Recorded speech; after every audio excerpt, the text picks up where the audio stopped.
संकटांवर मात करण्यासाठी, जीवनात समृद्धी आणण्यासाठी आणि आपली स्वप्न पूर्ण करण्यासाठी आता आपल्याला साथ देतील शुभरत्न। आर्थिक, प्रापंचिक, राजकीय आणि शारीरिक भरभराटीसाठी आजच आपल्या राशीचं शुभरत्न परिधान करा।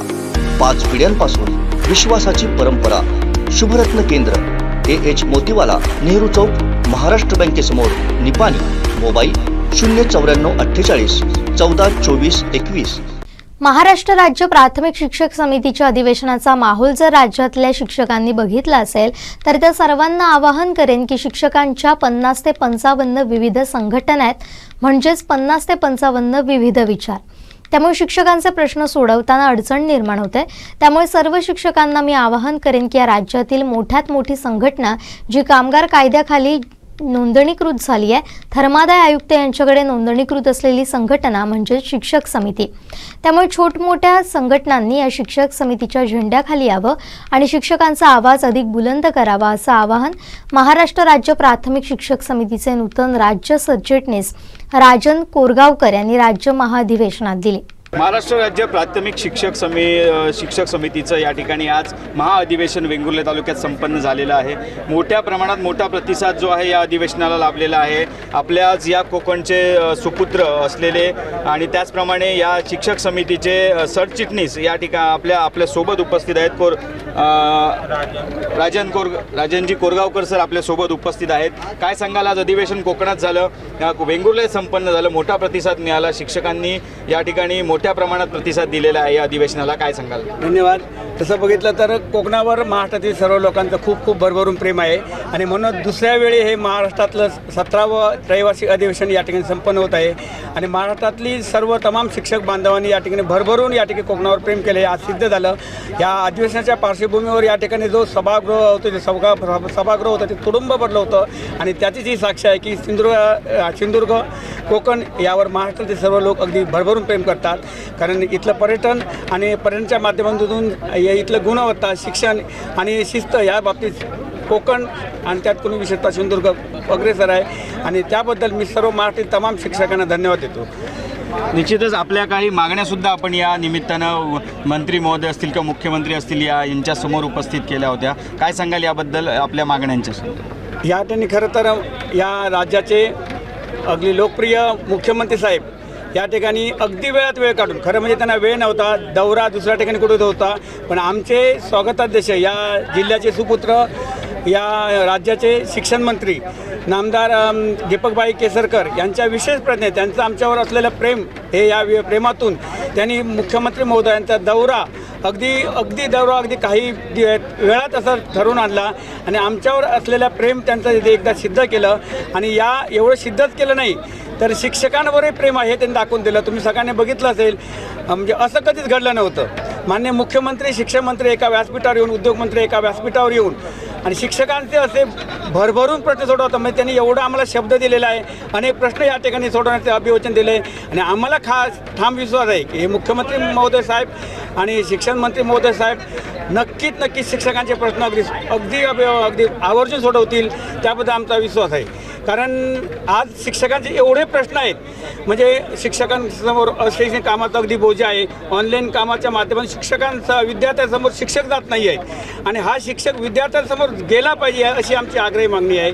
शिक्षक समिती फक्त स्वतःच्या मागण्यासाठीच मांडत नाही, तर शिक्षक समिती ही नेहमी विद्यार्थ्यांना पहिलं प्राधान्य देते, विद्यार्थी हित डोळ्यासमोर ठेवून काम करत असते, त्या विद्यार्थ्यांच्या बाबतीत अनेक असे उपक्रम राबवत असते। त्यामुळे शिक्षक समिती आज महाराष्ट्रात नंबर 1ची संघटना आहे। मला अभिमान वाटतो, महाराष्ट्रभरातल्या जवळजवळ 50-55 संघटना आहे। या माध्यमातून सांगेन, हा जो माहोल आता या महाराष्ट्रातल्या तमाम शिक्षकांनी बघितला, बघितल्यानं मी सगळ्या शिक्षकांना आवाहन करेन की 50-55 संघटना जर राहिल्यात, अनेक संघटना म्हणजे 50-55 संघटना म्हणजे जवळजवळ 50-55 विचार झाले। मग हे विचार असतील तर आपले प्रश्न सोडवताना कुठेतरी आपल्याला काय होते, अडचण निर्माण होतो।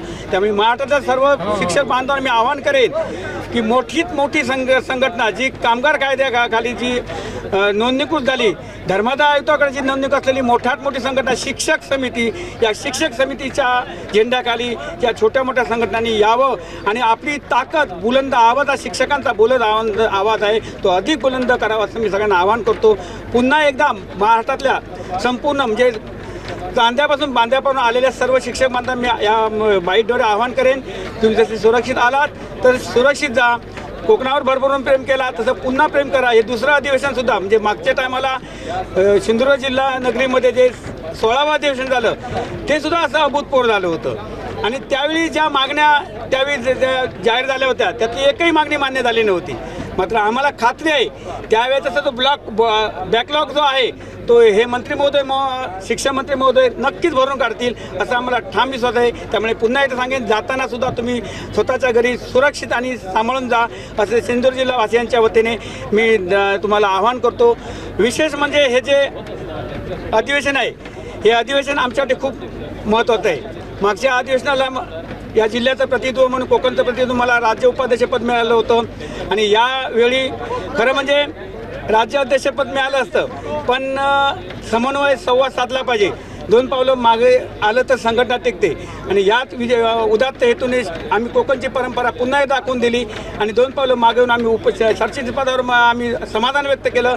आणि माझे जे अध्यक्ष आहेत विजयजी कोंबे, मी स्वतः राजन कोरगावकर, माझे शिक्षक नेते सन्माननीय उदयजी शिंदे आणि या सर्वांना मिळून आणि जी निर्माण होणारे कार्यक्रम या सर्वांना घेऊन आम्ही अगदी ही संघटना आहे ती महाराष्ट्राच्या कानाकोपऱ्यात अगदी अजून चांगल्या ताकदीने उभी करू अशी आम्ही सर्व शिक्षक बांधवांना अभिवचन देतो. अनेक जातात एवढंच सांगेन की हे जे अधिवेशन मागचं जे अधिवेशन यशस्वी झालं आणि हे सुद्धा अधिवेशन यशस्वी झालं म्हणे मी ते यशस्वी झालं ते फक्त आणि फक्त या जिल्ह्यातील सर्व शिक्षक, या कोकणातील सर्व शिक्षक आणि विशेषतः या तालुक्यातील तमाम जो शिक्षक आणि या शिक्षकांनी जे यशस्वी केलं. त्यामुळे या जिल्ह्याचे अध्यक्ष नारायण नाईक, सचिव म्हणजे ज्या सचिवांनी सचिन मदने यांनी खूप मेहनत घेतलेली आहे. इथले कार्यकर्ते हे एवढे तळमळीने काम करतात. हे सचिव अध्यक्ष, या तालुक्याचे सचिव अध्यक्ष अध्यक्ष सीताराम नाईक आणि जिल्हा तालुका सरचिटणीस प्रसाद जाधव, या जिल्हा आणि तालुक्याच्या सर्व अध्यक्ष सचिव आणि त्यांच्या कार्यकारिणी आणि संपूर्ण जिल्हावासियांचे मी पुन्हा एकदा मनपूर्वक धन्यवाद देतो आणि मी थांबतो. जय हिंद, जय शिक्षक समिती. निश्चितच या ठिकाणी ज्या मागण्या आहेत शिक्षकांच्या त्याचप्रमाणे कोकणात आजचा हा अधिवेशन संपन्न यशस्वी झाल्याचं या ठिकाणी सांगण्यात आलेलं आहे. त्याचप्रमाणे सर्व संघटनांनी एकत्रित येऊन आपल्या मागण्या जर सरकार पुढे मांडल्या तर त्या अधिक यशस्वी होतील असंही त्यांनी म्हटलेलं आहे. आपल्यासोबत या ठिकाणी काही शिक्षक बांधव आहेत, त्यांनी आपली मागणी ही अशा प्रकारे सुद्धा प्रभावीपणे या ठिकाणी मांडलेली आहे. एकच मिशन जुनी पेन्शन या असा एक वेगळा एक टॅटू आपल्या हातावर कोरून त्यांनी ही आपली मागणी ही सुद्धा या ठिकाणी व्यक्त केलेली आहे. या जुन्या पेन्शन योजनेसंदर्भात विविध शिक्षकांनी प्रतिक्रिया दिलेल्या आहेत. ही मुख्य मागणी जी आहे ही पूर्ण झाल्याशिवाय हा लढा चालूच राहणार आहे आणि शांत बसणार नाही. शिक्षक समिती अशा प्रकारची या ठिकाणी प्रतिक्रिया दिलेली आहे आणि आता या ठिकाणी बघू शकता आहे एक वेगळा जो एक टॅटूच्या स्वरूपात सुद्धा ही मागणी या ठिकाणी शिक्षक बांधव जे आहेत ते मागणी करत आहेत. निश्चितच ही मागणी पूर्ण होईल व या ठिकाणी शिक्षकांचा जो हेतू होता हेतू पूर्ण होईल अशी या निमित्ताने आजच्या अधिवेशनाच्या निमित्ताने आशा व्यक्त करतो. आमचे दिवसभरातले सर्व अपडेट्स, ताज्या घडामोडी आणि थेट लाईव्ह पाहण्यासाठी सबस्क्राईब करा, लाईक करा कोकणचं नंबर 1 महा चॅनल कोकण 7 लाईनचं YouTube चॅनल.